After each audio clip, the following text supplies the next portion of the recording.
As we head into camp season, we've got plenty of parents hitting us up with refund requests for every reason imaginable.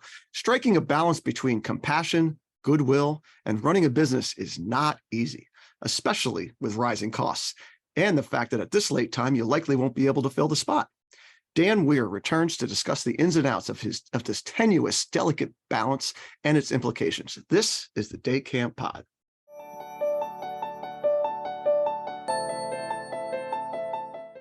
Welcome back to the Day Camp Podcast. This is Andy Pritikin, director of Liberty Lake in the Philly suburbs of New Jersey. And we are squeezing in a last little podcast here with my buddy Dan Weir to talk about a very interesting topic that I know I'm going to enjoy talking about, but Dan brought it up. So Dan, how did this come to you that this should be something that needs to be discussed? Because it obviously does, but for whatever reason, nobody really talks about it. Well, it's so funny, so I jumped onto the consulting side of things, right, a few months ago. And when doing that, it's really looking at people's business practices. And as you examine more and more business practices, you cannot find a wider gulf in terms of practice than cancellation policies. It is all over the place in terms of what the summer camp industry does. On the flip side, if you look at industry, if you look at where business has changed really in the past 5 years, people are making more last minute decisions more than ever, right? And so people needing to cancel or people needing to change or enroll late as well too. So much of that plays a huge factor in what we're doing, that it's really the cancellation policy, I think, is hindering business. I think people that have too tight of a policy are, they have it for the reasons, right? Maybe it might be cash flow. It might be because they have demand and they don't need to change it. And then you have to do what's right for your camp. But at the same point in time, it could be hurting business. And I look at what service industry is doing right now, and it's not penalizing folks. And the easiest way I kind of sum it up, I think of my mother, actually. I think my mom's a travel agent, owned her own practice for 30 years. And when she first started getting into business, cancellation policies, everything had a ding, right? So you basically charge a fee for transferring, charge a fee for cancellation. And she got to a certain point where actually charging the fees took up so much time that she said, I'm just gonna get rid of charging people the fees and see what happens. And what happened was she actually gained more customers. She gained more business from it. So when I look at, do you think that she started charging more though, like to sort of offset that? Oh, 100%. Yeah, you should be doing that. Right. That's part of this, right? Like that's part of the business component. Yeah, it should be built in, right? And that's why I think people need to make that shift. It's not about losing business. It's not about losing revenue.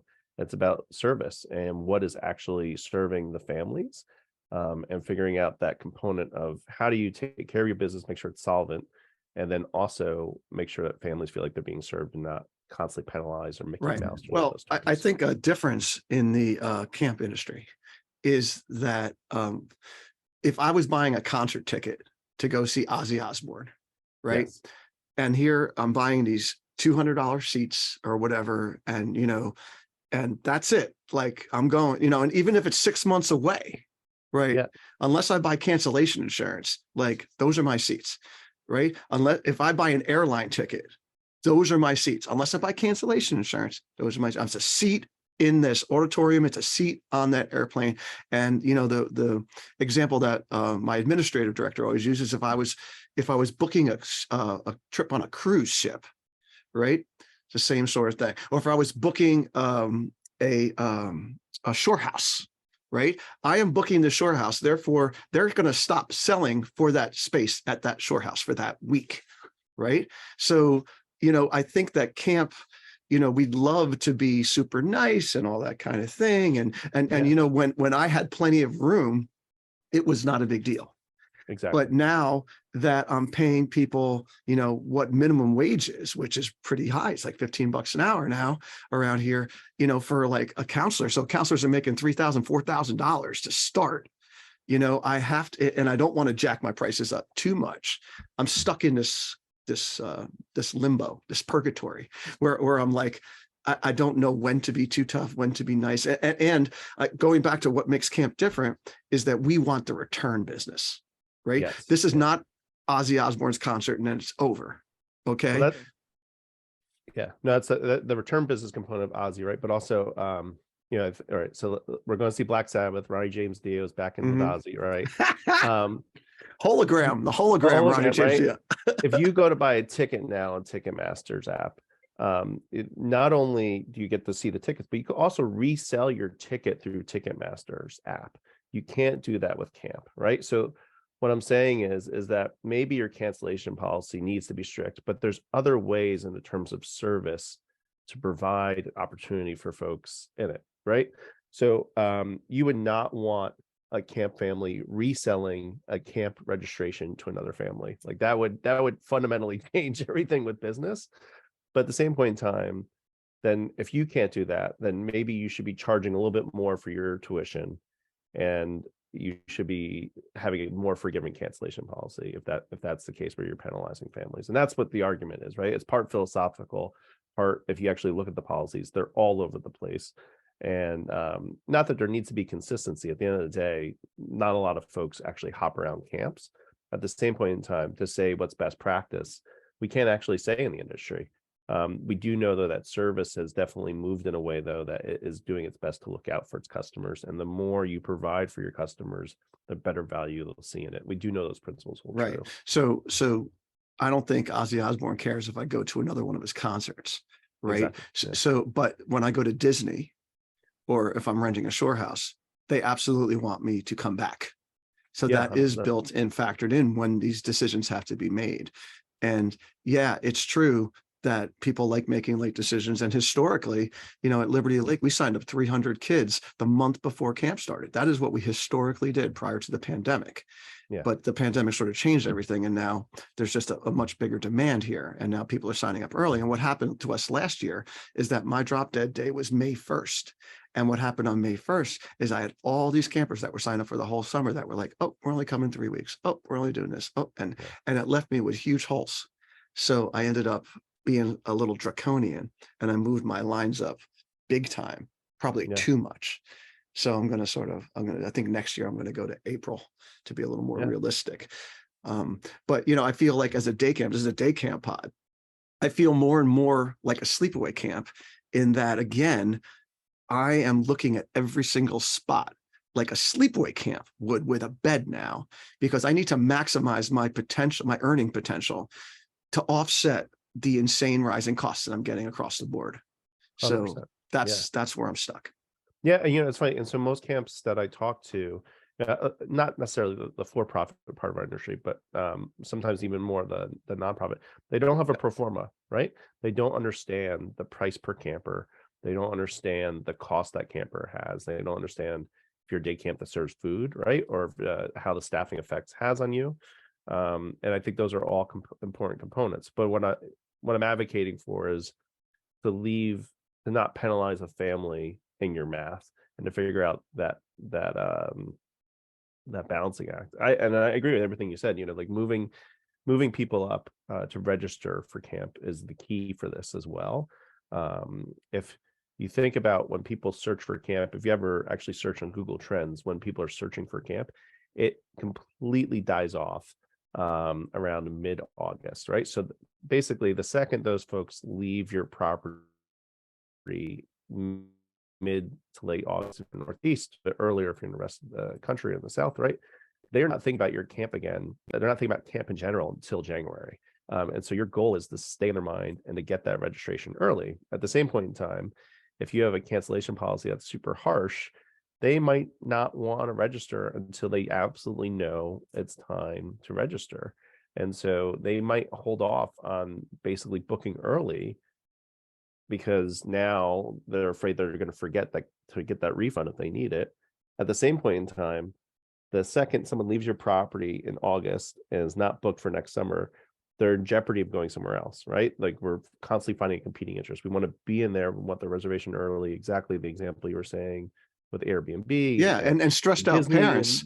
and But stressed out parents, going back to that, okay, so I don't know if I want to sign up now because of this cancellation policy, right? But I also don't want to miss out. So I don't want to get closed out either. So they're stuck in a rock and a hard place, these parents. And it's I'm getting some like very negative feedback from parents feeling that way, which is understandable, especially when a lot of the other options that they want to balance their kids doing. Because remember, this is the day camp thing. So we're just one part of their summer, right? The kid is also signing up for this basketball thing and for this theater thing and going on a family vacation. And none of that has been booked in August and September for the next year. But meanwhile, I'm sitting here going, sign up for camp now, or you might not get in. Exactly. And it's hard on these families. Yeah. And if you think about, there was an article, there was a poll I read yesterday. I can't remember the exact number, but it said majority of folks feel like child care costs should be capped, right? And when you think about capped, what does that mean? Is that the government capping us? Is that us capping ourselves, right? Do we consider camp child care? We were making the argument in 2020. Are we making the argument today, especially day camp, right? So FOMO is the core component of marketing, especially for camp, right? The words limited availability sometimes can mean only 50% of your revenue, 50% of the spots are left, right? Or it can mean 10%, right? That vagueness sometimes really helps. Or it could be 90 and you're just being coy. Yes, that too. That too. But we do know that kids have more influence on the decision making than ever before, right? So part of that is creating the FOMO while the kids are with you. And I think that's, again, why people are examining cancellation policy so closely. They really want to make sure it's in tune with everything that they want to do. So if they don't know, for instance, I got 2 daughters, right? They want to do a soccer program this summer so they can stay competitive. They also want to go to day camp. They also want to go to grandma's cabin house in the Adirondacks. And to be frank, we actually not registered yet for camp because the dates keep shifting around on everything. And I know this, right?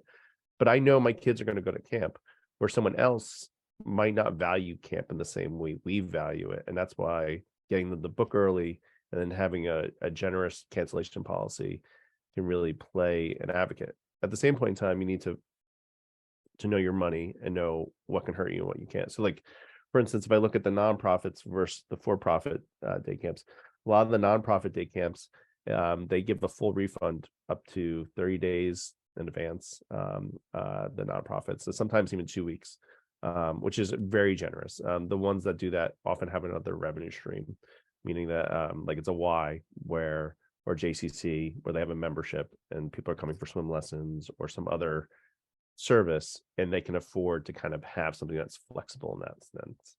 But when you think about them, they are having more transactions with that family monthly as they go as well too. So they're not worried about what a traditional day camp would be, which is you only have these transactions one part of the year with them. Right. So you're talking like mostly about like YMCAs and JCCs where they're like members.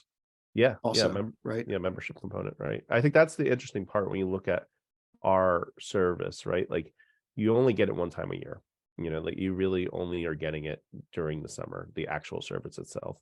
And you get set up payment plans through the year. So you're having transactions through the year, but a lot of folks, they either book early and pay in full so they get a discount and then you have that cash flow, or they book late, and trying to get people to more put onto the monthly payment plan aspect of it will help folks with their cash flow as well too. So I think that is a component when you look at this cancellation effect that people are so worried about.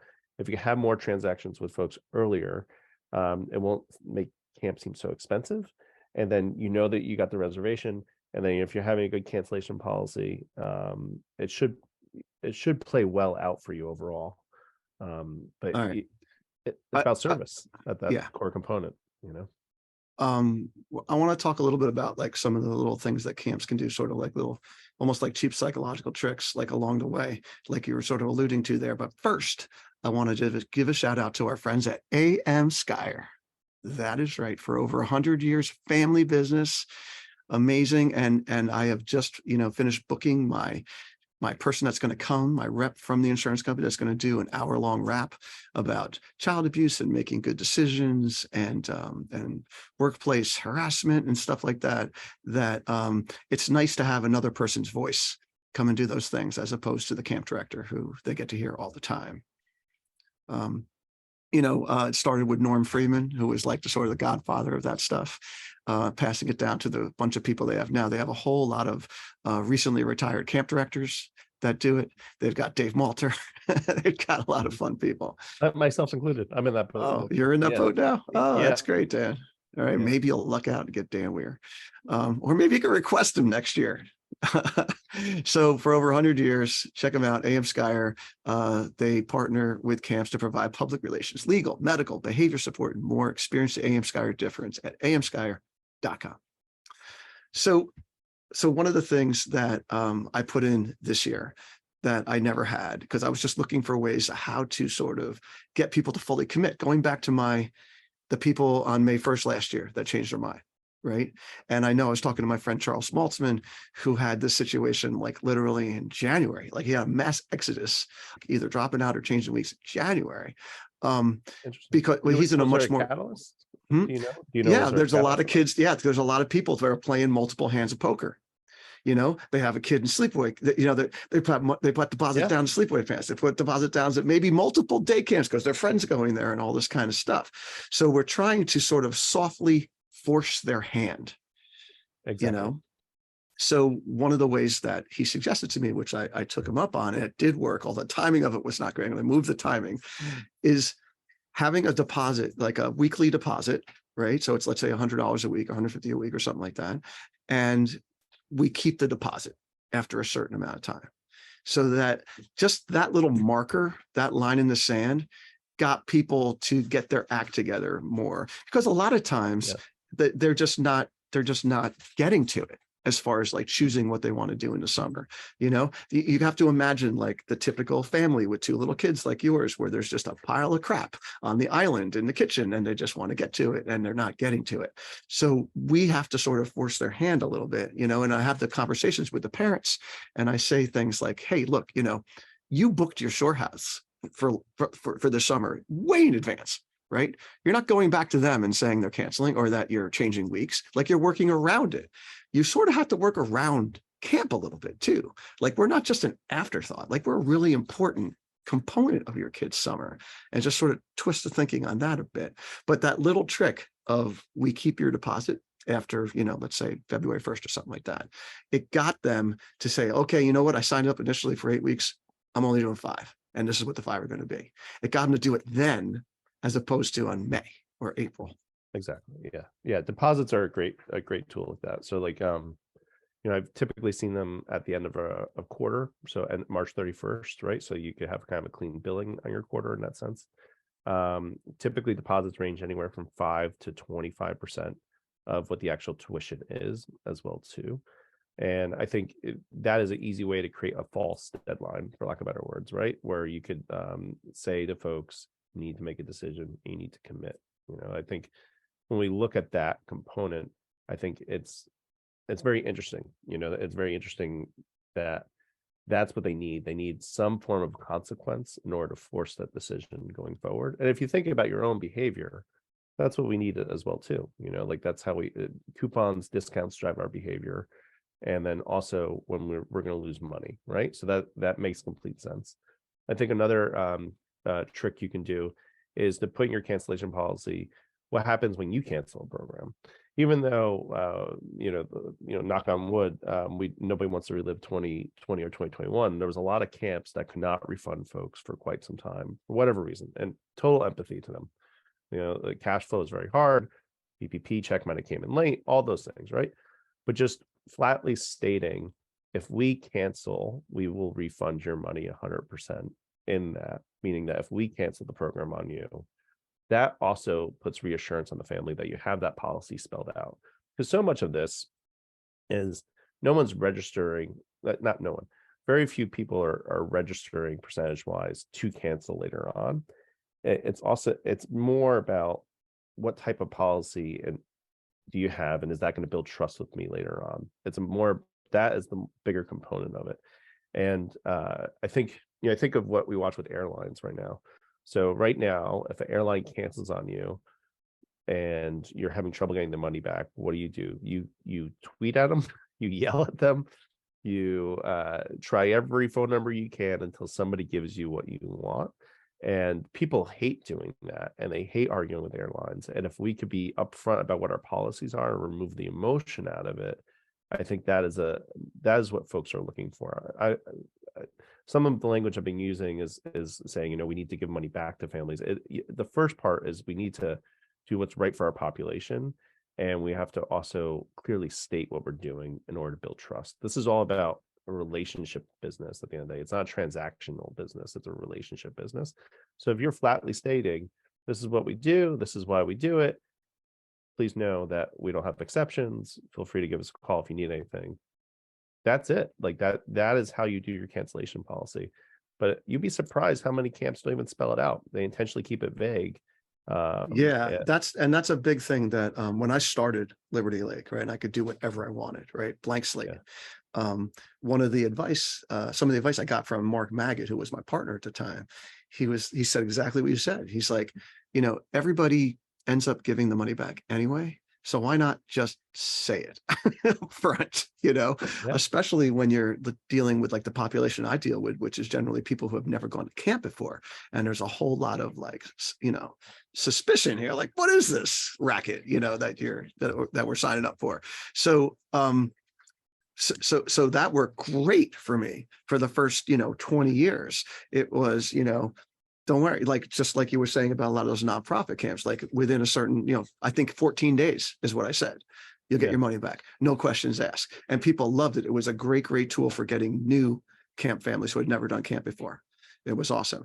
And then through COVID, because we ran in 2020 and 2021, I was super generous. I was like, look, you change your mind at any time, you get your money back, your kid gets COVID, I'm going to refund you. I'm going to like I was just like the most generous man in the world. But people really appreciated that because, it was such a weird time and nobody wanted their kids, getting really sick. So, but now that we're in this little post-pandemic world now I'm just trying to tighten up. And I've been encouraging camps to pivot.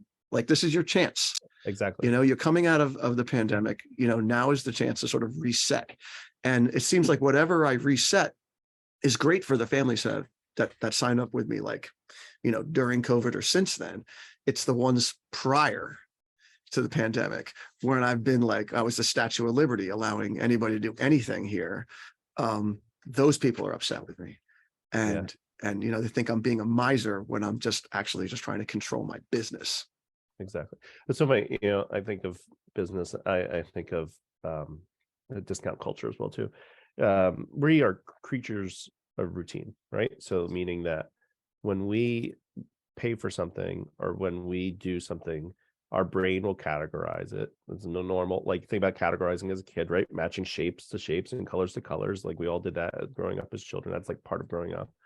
Our brains do that as we continue to go on in life, right? So like when you think about camp and you actually look at when people register, most people will book camp at the same time that they do every single time of the year, unless you create FOMO, unless you create something that needs for their behavior change. You create FOMO in many ways, right? So part of that is like, oh my God, it's going to sell out. Part of it is like, you're going to miss out on this discount. Part of that is like, you're going to miss out on this t-shirt or this gift, the other part of it is like just social FOMO, right? Like all the friends of their group registered, so that's part of it too, right? So those are all different ways to drive that behavior. It is hard for folks that are legacy families that have been with you from a certain point to change a policy, and that's where you might just have more flexibility for them on the back end, and that's okay too. Just you don't have to state that on your website, but to have a policy up there and to shift people forward, I think is important for them to understand that your cancellation policy could become a marketing tool. It could be something that distinguishes you from your neighbors as well too. It really It's distinguishes true. you from other camps. One of the things that we've been doing with these legacy families, the returning families, that want to change their weeks late and drop out or do whatever, is that this was again instigated by my administrative director, who's like registers the kids. We call it the one-time exception, and this is not a public thing. So if a family comes to us and Yes, says, of "Oh, I'm course. really sorry, and this happened," and Yeah. blah blah blah, and all this kind of stuff, that he knows that we look at the notes in Camp Minder, and we're like, "Okay, this has never happened before." We say, "Okay, listen, we are doing you a one-time exception, okay, for this. All right, we're not going, we're going to let it slide this time, but just know that next time you're going to have to do the policies, and they are infinitely happy and satisfied from that interaction. And then a lot of times with a new family that does that kind of thing to me, I won't necessarily do the one-time session, but I'll say, okay, listen, we're going to split the difference. We'll go 50% on what the penalty would have been. All right. And they're usually pretty happy with that too. It's just so funny, right? Because there are families that are like complete rule followers, like my wife sitting behind me. And then there's people who are like, they think they're in a European marketplace. So you just 100%. never know the families, how they're going to react to these kind of things. Yeah. Yeah. Some people see a price and they think, okay, that's the sticker price, but what can I actually get it down to? Right. Yeah. And that's why this is, it goes back to what we were saying earlier. This is all about the relationship you have with families and trust and respect. Right. So like the example you just gave, right, about coming 50% of the way with somebody, that's about respect. That's really what it is, in that moment. And I think that's where families, if you think about being a parent, right, it is a roller coaster. It is high highs, low lows, and you often feel like you don't have a partner with who you're signing your kid up for. It's hard to keep up with all the information. My 2 daughters, the 7 and 9-year-old, I now have 2 apps for school I got to keep up with. I got a group chat for every sports team they're on, and then a separate one for the league that they're in. And then just keeping up with the information alone. And there's constantly, oh, we need money for this, we need money for that. And that is the part where we really want to take that out of day camp. So for instance, if you have like a camp store or you're selling snack, how can you make that part of the tuition and raise your tuition a certain amount? Or how can you keep that prices affordable so people aren't constantly feeling like they're grabbing for their wallet? And so when we go back to cancellation policies, that's really what this is about. It's not about charging a certain amount. There is no exact amount that you should charge.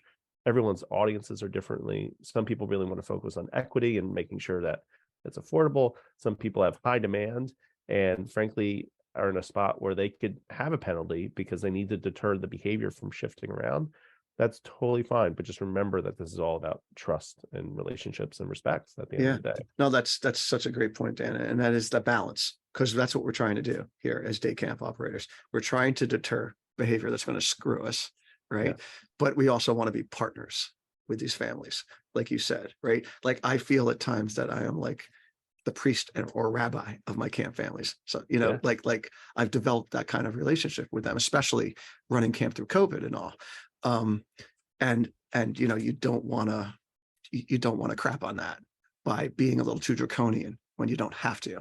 And I think part of the issue here is when you run a big operation and it's not necessarily like the owner director or the executive director that's making the call on that, it's your frontline people that are counting these requests, right? And I'm very fortunate, the guy that we have, he's been with me for 17 years and he knows when to ask me things. He knows when he can act on his own. And I think that a lot of training needs to happen, or knowing when it gets escalated, right? Because look, when I first started here, it was really simple. Nobody's allowed to say no to a family, okay, except me. All right. It was really simple. But then you start training people and you get them to a point where they can act. And that's really what you're looking for. No. And right. Let's think about how people will be shopping for camp in the future. It's totally possible that someone's going to go to ChatGPT or Google Bard and say, give me all the day camps within a 15-mile radius of this zip code and give me their tuition costs and their cancellation policies. That is totally realistic for a family to do. I actually might do that after this call and see what comes up.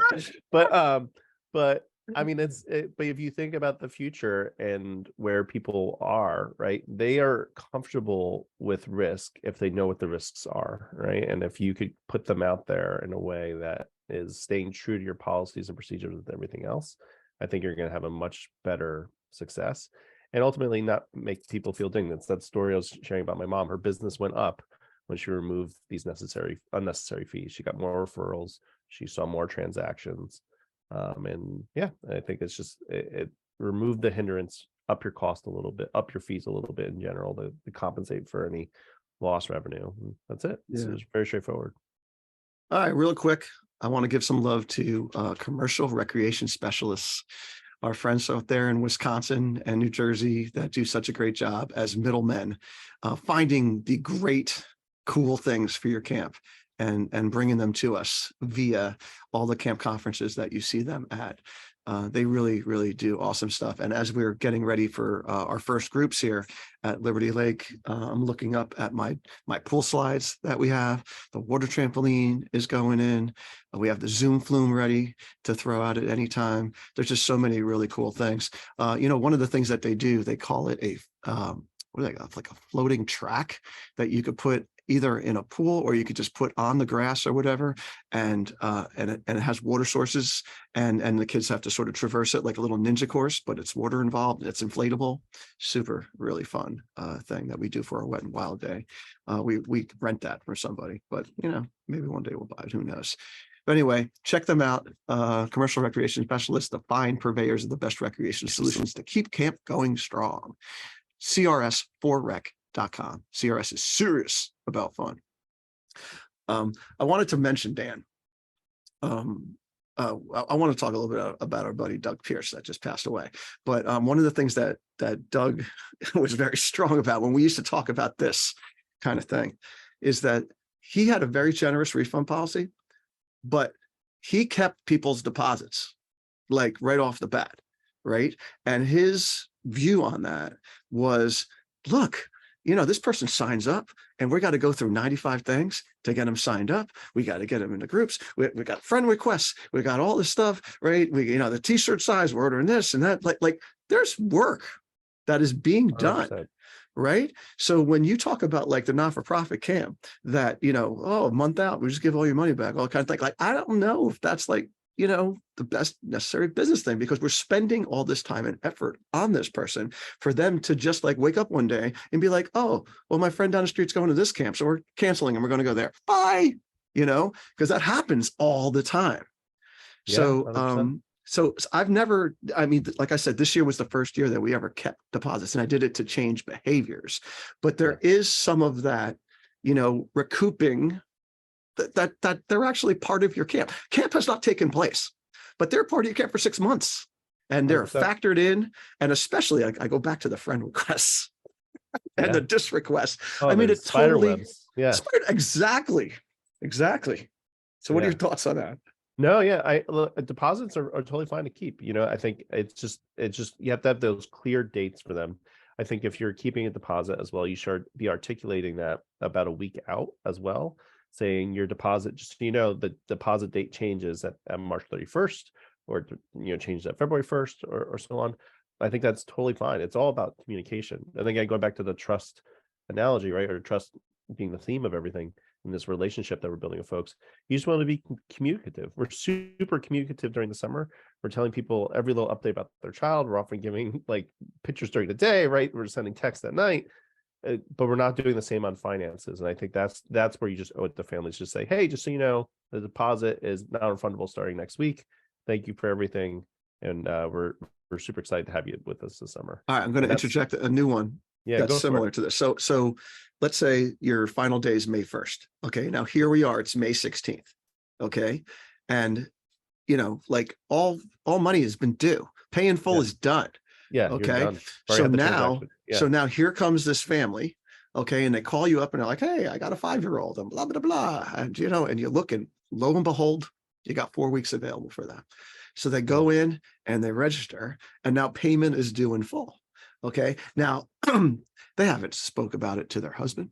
They haven't necessarily really thought it through. Okay. By the way, I'm in my punitive pricing for spring pricing right now. Okay. Yeah, exactly. Yeah. And like, what do you do? Like this person can cancel, can they? Right. So anyway, we thought about this, and we thought that, I think legally you'll get like 48 hours or 72 hours to renege on a purchase. And I think it's actually a state by state.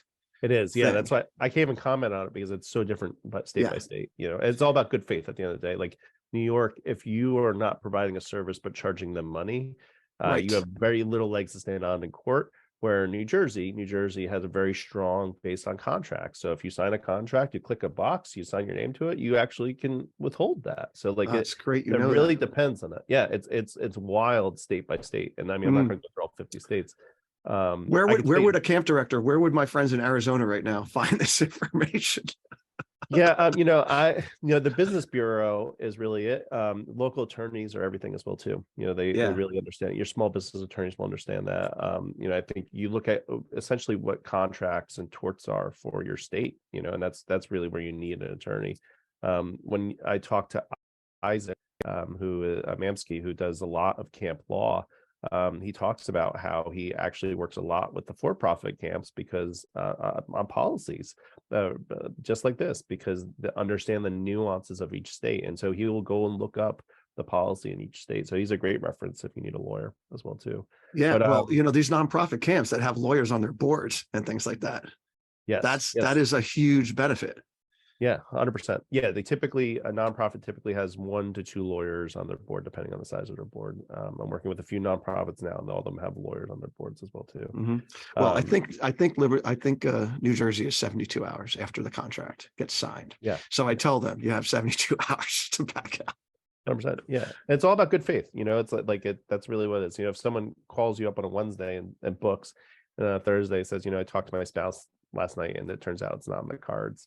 I was just trying to force their hand. You should be inclined to give them a refund in that moment. Yeah.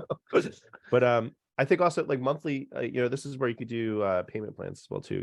When you think about camp, could be quite an absorbent amount where you could take a large deposit. So like let's say after May 1st was your deadline for everything, take 50% of the money and say that's non-refundable, and then do a monthly payment plan going forward through up to the sessions that they're coming to camp. My general rule of thumb is that you need to be paid in full by the time you step on property for your camp session. There's no absolutes to that, and you'd be shocked how many camps actually will let payment plans go on past the summer. Some will even forget to collect. I've worked with some clients where like they have outstanding collections. Well, it's very simple. You don't come to the first day of camp without having a plan for how you either have paid it, or you're applying for scholarship, or working out some other arrangement. But everything has to be done prior to the child starting the service. I think that's the best way to handle it. But it's hard. At the end of the day, it's about relationships. That's really what it is, and the state will deem that as well too. That's what the state's trying to say. And I go back to what I said earlier, is that when you have frontline people that are answering the phone, and it's not you necessarily, a lot of those people, they do not feel comfortable with just the general statement, it's about partnerships, right? They're black and white. What is the freaking rule?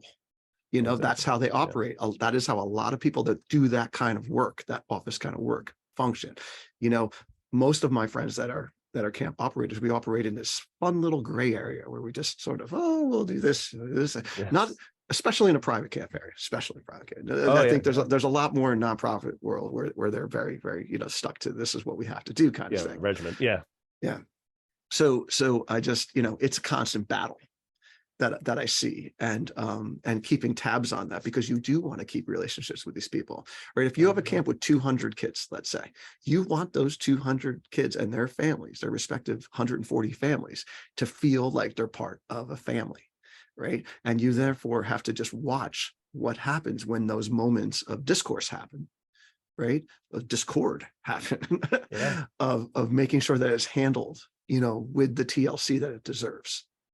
Also, you need to think too, like the day and age we live in, right? What's the price of a 1-star review on your camp, right? So like a 1-star review by someone you didn't refund because you held to the policy, all of a sudden will tank your score. You might only have a few 5-star reviews, right? Or just a few reviews in general, and that will tank your score dramatically. And we all know when those type of rating systems, people go for like the top 20% in ratings. So and that includes employment. So the effects of it, that are much broader than just the money in that situation, right? You need to think about your brand as a whole, and going forward what you're going to do. And I think about some of the folks I've worked with on business side, exactly what you said, like they want a dry cut policy.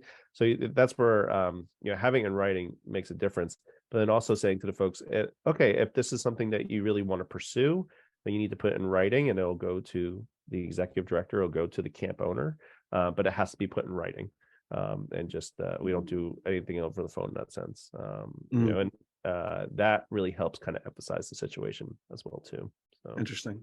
All right. So before we leave, can you just give me your thoughts on Doug Pierce?